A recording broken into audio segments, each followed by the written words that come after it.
ಅಹಮದಾಬಾದ್ ದುರಂತ ಬೆನ್ನಲ್ಲೇ ಮತ್ತೊಂದು ಅನಾಹುತ ಆಗಿದೆ. ಉತ್ತರಾಖಂಡದ ಕೇದಾರನಾಥದಲ್ಲಿ ಹೆಲಿಕಾಪ್ಟರ್ ಪತನ ಆಗಿದೆ. ಪೈಲಟ್ ಸೇರಿ 7 ಜನರು ದುರಂತ ಅಂತ್ಯ ಕಂಡಿದ್ದಾರೆ. ಗೌರಿಕುಂಡ್ ಅರಣ್ಯ ಪ್ರದೇಶದಲ್ಲಿ ಹೊತ್ತಿ ಉರಿದಿದೆ ಕಾಪ್ಟರ್. ಗುಪ್ತಕಾಶಿಯಿಂದ ಕೇದಾರನಾಥಕ್ಕೆ ತೆರಳುತ್ತಾ ಇದ್ದಾಗ ಈ ಅವಘಡ ಸಂಭವಿಸಿದೆ. ಆರ್ಯನ್ ಏವಿಯೇಷನ್ ಕಂಪನಿಗೆ ಸೇರಿದಂಥ ಹೆಲಿಕಾಪ್ಟರ್ ಇದಾಗಿತ್ತು. ಹವಾಮಾನ ವೈಪರೀತ್ಯದಿಂದ ಈ ಘಟನೆ ನಡೆದಿರುವ ಸಾಧ್ಯತೆಗಳಿದ್ದಾವೆ ಮೇಲ್ನೋಟಕ್ಕೆ.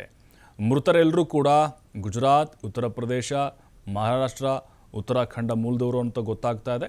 ಕಳೆದ 6 ವಾರಗಳಲ್ಲಿ ನಡೆದ 5ನೇ ಘಟನೆಯಾಗಿದೆ ಇದು.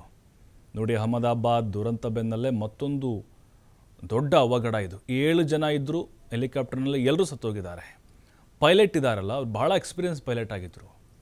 2 ತಿಂಗಳ ಹಿಂದಷ್ಟೇ ಅವಳಿ ಮಕ್ಕಳಿಗೆ ತಂದೆಯಾಗಿದ್ದರು ಅವರು. ಆ ಖುಷಿಯಲ್ಲಿದ್ದರು. ಬಟ್ ಈಗ ಎಲ್ಲರೂ ಕೂಡ ದುರಂತ ಅಂತ್ಯವನ್ನು ಕಂಡಿದ್ದಾರೆ. ನೋಡಿ, 6ನೇ ವಾರದಲ್ಲೇ 5ನೇ ದುರಂತ ಇದು. ಮೊನ್ನೆ ತಾನೇ ನಾವು ನೋಡಿದ್ವಿ, ನಡು ರಸ್ತೆಯಲ್ಲೇ ಹೆಲಿಕಾಪ್ಟರ್ ಬಿದ್ದಿತ್ತು. ಆಗಲೂ ಕೂಡ ಗಾಯಗಳಾಗಿತ್ತು.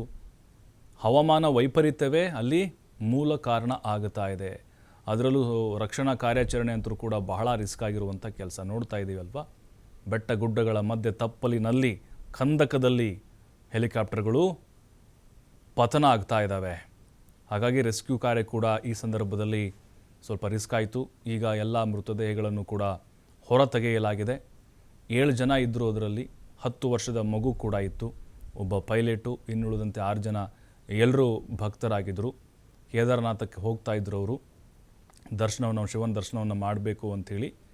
ಈಗ ದರ್ಶನವನ್ನು ಮಾಡೋದಕ್ಕಿಂತ ಮುಂಚೆನೇ ಎಲ್ಲರೂ ಆ ದುರಂತ ಅಂತ್ಯವನ್ನು ಕಂಡಿದ್ದಾರೆ.